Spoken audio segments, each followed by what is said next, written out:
UTL solar solar लावणार आणि सबसिडीही मिळवून देणार।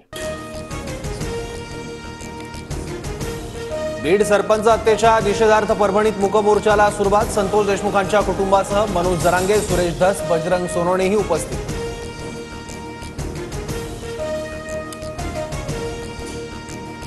बीड हत्या प्रकरणात मोठी अपडेट। फरार मुख्य आरोपी सुदर्शन घोले आणि सुधीर सांगळे पुण्यातून अटकेत। थोड्याच वेळात केस कोर्टात हजर करणार। मुंबईतून सिद्धार्थ सोनावणेही ताब्यात।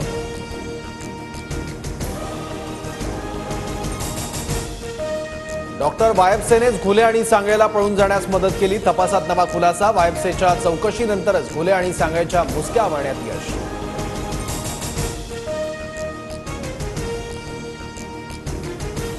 संतोष देशमुखांचं कुटुंब लवकरच मुख्यमंत्र्यांची भेट घेणार। आरोपींना फाशी देण्याची देशमुख कुटुंबाची मागणी।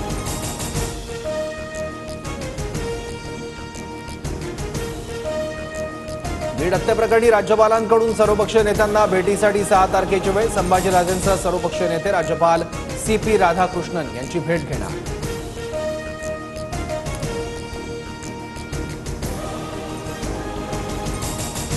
बीड हत्या प्रकरणातील आरोपींची नार्को टेस्ट करा। सरकारमधील कोणत्या मंत्र्यांचा सहभाग आहे हे कळेल। मनोज जरांगेंची मागणी।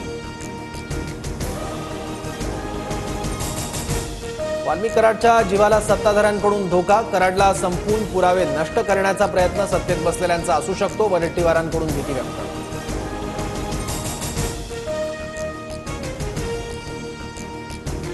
वाल्मिक कराडच्या जवळचे अधिकारी SIT टीममध्ये। आमदार सुरेश धस यांचा आरोप। SITतील अधिकारी बदलण्यासाठी मुख्यमंत्र्यांशी चर्चा करणार।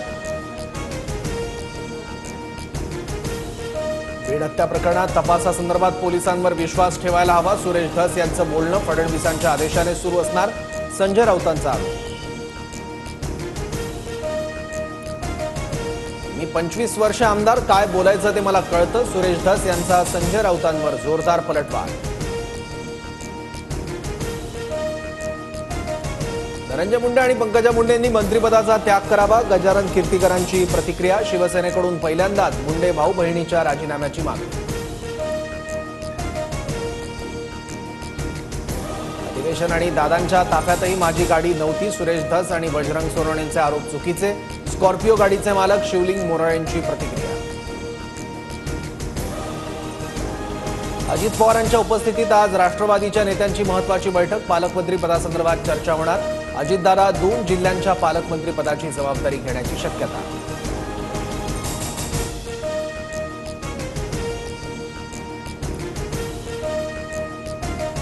UTL सोलार सोलार लावणार आणि सबसिडीही मिळवून देणार।